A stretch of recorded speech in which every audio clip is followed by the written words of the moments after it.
Assalamualaikum warahmatullahi wabarakatuh. Pada pertemuan kali ini kita akan membahas tentang interaksi antar komponen penyusun suatu ekosistem. Yang pertama adalah aliran energi, yaitu proses aliran energi yang mengalir dari tingkat energi yang tinggi ke tingkat energi yang lebih rendah. Aliran energi terjadi karena interaksi antar komponen biotik. Interaksi antar komponen penyusun ekosistem merupakan hubungan yang ditimbulkan dari aksi dan reaksi yang ditimbulkan antar komponen penyusun suatu ekosistem. Interaksi antar komponen biotik dapat dilakukan dengan cara berikut.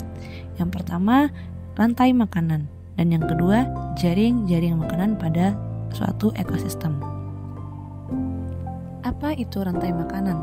Rantai makanan adalah proses perpindahan energi dari satu makhluk hidup ke makhluk hidup lainnya melalui peristiwa makan dan dimakan. Pada rantai makanan dikenal 3 tokoh, ada produsen, ada konsumen, dan dekomposer. Apakah kamu dapat mengidentifikasi hubungan antara makhluk hidup pada gambar di samping?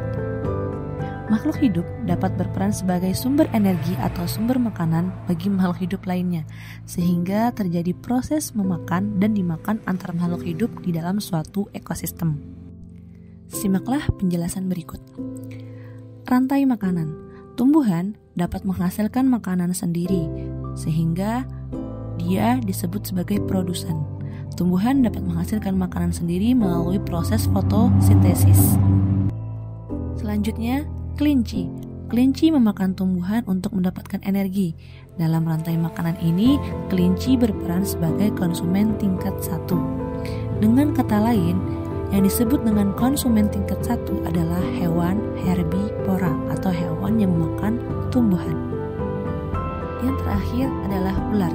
Ular merupakan hewan pemangsa atau predator. Ular memakan kelinci, sehingga di rantai makanan ini ular berperan sebagai konsumen tingkat kedua. Dengan kata lain, yang disebut dengan konsumen tingkat kedua adalah hewan karnivora atau hewan yang memakan daging. Seperti itulah rantai makanan berikut terbentuk. Konsumen paling akhir disebut sebagai puncak dari rantai makanan. Posisi tersebut biasanya merupakan hewan karnivora atau omnivora. Hewan tersebut biasanya tidak diburu oleh hewan lainnya untuk menjadikan makanan. Ini berarti konsumen paling akhir adalah hewan yang tidak dimangsa lagi oleh hewan selanjutnya. Terakhir, dekomposer. Siapa yang memakan ular? Karena ular tadi berada di tingkat konsumen tertinggi atau konsumen puncak, lalu siapa yang akan memakan ular? Nah, ketika makhluk hidup mati, tubuhnya akan membusuk dan diurai oleh yang namanya dekomposer. Siapa itu dekomposer? Dekomposer adalah bakteri dan jamur. Hasil penguraian ini akan membentuk humus dalam tanah. Humus dibutuhkan tumbuhan untuk tumbuh dan menghasilkan energi bagi makhluk hidup lain, sehingga proses makan dan dimakan dalam suatu ekosistem menjadi siklus yang terus berputar. Sekarang yang jadi pertanyaan, jika hewan omnivora bisa memakan tumbuhan dan bisa memakan hewan, lalu bagaimana perannya dalam rantai makanan? Hewan omnivora bisa menjadi konsumen 1, 2, atau bahkan 3. Contohnya adalah monyet yang bisa memakan serangga sekaligus memakan buah. Cobalah kalian membuat rantai makanan dari gambar di bawah ini. Silahkan tulis tugasnya ya. Berikut adalah contoh rantai makanan di ekosistem laut. Pada ekosistem laut, yang berperan sebagai produsen adalah tumbuhan yang tidak terlihat oleh mata kita. Namanya adalah fitoplankton dan jumlahnya sangat banyak di laut. Selain fitoplankton, rumput laut dan lamun juga termasuk produsen di ekosistem laut. Organisme ini hidup di permukaan air laut karena butuh sinar matahari untuk berfotosintesis. Contoh rantai makanan pendek. Rantai makanan tidak selalu berdiri dari urutan atau proses yang panjang. Karena ukurannya yang besar, gajah dewasa tidak memiliki predator alami. Gajah memakan berbagai jenis tumbuhan, termasuk rumput dan daun pohon akasia di padang rumput.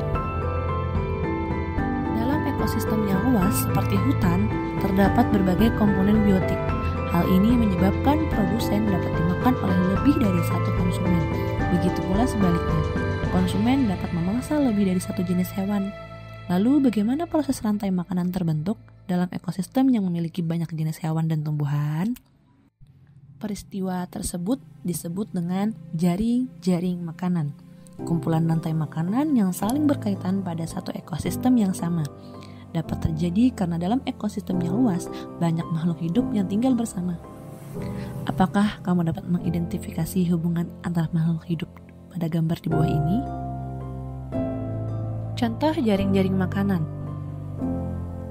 Pada peristiwa ini, bunga berperan sebagai produsen. Kupu-kupu dan serangga berperan sebagai konsumen tingkat pertama. Sedangkan laba-laba dan kumbang berperan sebagai konsumen tingkat kedua. Jika kita perhatikan dari jaring-jaring makanan di atas, laba-laba berperan sebagai konsumen 2 dan konsumen tingkat 3. Inilah yang disebut dengan jaring-jaring makanan, di mana konsumennya merangkap menjadi konsumen tingkat 2 dan konsumen tingkat 3. Semoga bisa dipahami ya. Terima kasih.